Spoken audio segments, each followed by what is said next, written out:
तो आज हमको कुछ लोगों ने बताया कि अभी तिरुपति बालाजी के प्रसाद में गाय की चर्बी पाई गई, मछली का तेल पाया गया। कितने हजार लीटर घी लगता है रोज? कितना घी लगता है? हमको तो भूल जाता है संख्या। कहाँ गए भाई? कितना घी लगता है रोज? बहुत बड़ी संख्या में, शायद 500 टीन या कितना घी लगता है एक दिन में। कहाँ गए बेटा? कहाँ गया?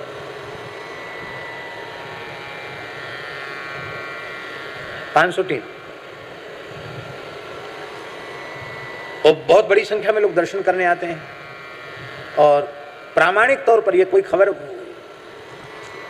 ऐसी खबर नहीं जो झूठी हो, एकदम सच्ची खबर है। हम लोग कितने भाव से द्वारका श्री तिरुपति बालाजी का प्रसाद लेते हैं। ये तिरुपति बालाजी का प्रसाद है और उसमें प्रमाणित हो रहा है कि इसमें गाय की चर्बी मिली है, सुअर की चर्बी मिली है, मछली का तेल मिला हुआ है। तो बताओ, मैं आपसे पूछता हूं एक प्रश्न, ऐसी अशुद्ध वस्तु भगवान ग्रहण करेंगे? बोलो। जब भगवान ने ग्रहण ही नहीं किया तो वो प्रसाद हुआ? और जब प्रसाद नहीं हुआ तो उसको हम न लें तो हमको प्रसाद के अपमान का पाप लगेगा? नहीं लगेगा। अब हिंदू सनातन समाज के लोगों को यह निश्चय करना पड़ेगा, केवल तिरुपति बालाजी नहीं, हम उसी मंदिर का प्रसाद ग्रहण करेंगे जहां वेद लक्षणा भारतीय देसी गाय के दूध दही घी का व्यवहार भगवान के नैवेद्य में होता है। नहीं तो हम वहां का प्रसाद नहीं लेंगे, नमस्कार कर लेंगे दूध से। आप शाकाहारी हैं, आप प्याज लहसुन भी नहीं छूते हैं, और आप तिरुपति बालाजी के प्रसाद के नाम पर वो अशुद्ध वस्तु आपके पेट में चली गई, आपका धर्म बिगड़ा? क्या हुआ?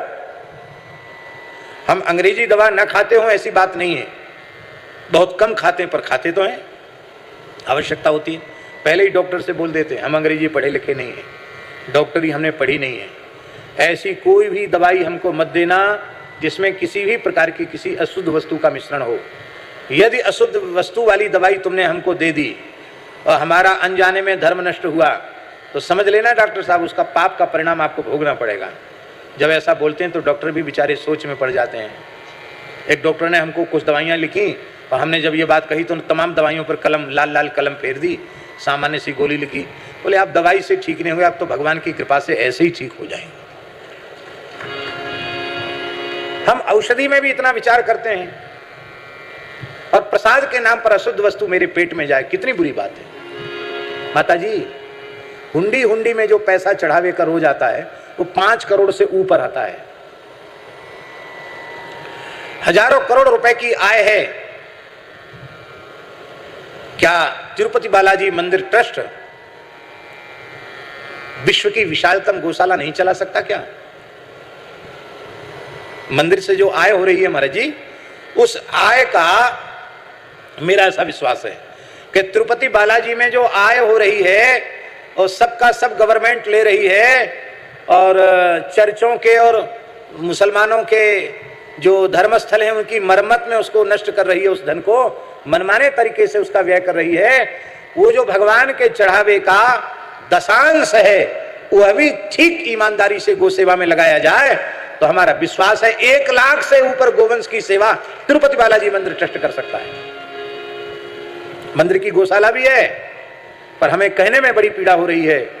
वृद्ध गायों का क्या होता है, नर गोवंश का क्या होता, हम बोल नहीं सकते आपको। कितनी पीड़ा की बात है, कितने दुखी की बात है। हमारे हिंदुओं के सनातन धर्म के मंदिर, उन समस्त मंदिरों का सरकारीकरण होता चला जा रहा है, सब सरकारी होते चले जा रहे हैं। हिंदुओं के अतिरिक्त इतर किसी संप्रदाय के किसी इस प्रकार के आमदनी वाले स्थल पर सरकार उसको सरकारी करके दिखावे, तब पता चले इनमें कितनी ताकत है, इनका कितना साहस है। और ये सरकारीकरण क्यों हो रहा है ये भी सुन लीजिए। इसका कारण है, पहला कारण है हमारा असंगठित होना, दूसरा कारण है मंदिर में जो देवता के चरणों में आ रहा है ईमानदारी से पवित्रता पूर्वक वह हम भगवान की सेवा में नहीं लगा पा रहे हैं। दूसरा कारण ये है, हमारे वृंदावन में ही अथवा पूरे भारतवर्ष में जितने बड़े बड़े मंदिर हैं उन मंदिरों की आय से ही बड़ी बड़ी गौशालाएं खुल जाएं और मंदिर को कहीं से न दूध खरीदना पड़े, न घी खरीदना पड़े, न दही खरीदना पड़े। मंदिर की गौशालाएं ही मंदिर के भोग की सामग्री को जुटा देंगी। और हमारा ऐसा विश्वास है कि इतने तीर्थयात्री जाते हैं, वो ठाकुर जी की सेवा तो करेंगे ही, गो सेवा भी करेंगे और मंदिरों के ऊपर गो सेवा का अतिरिक्त भार भी नहीं आएगा। लेकिन इच्छा शक्ति का अभाव है। हम मंदिर में जो प्राप्त द्रव्य है उसका ईमानदारी से उपयोग नहीं करते, इसीलिए ये परिस्थितियां आ रही हैं।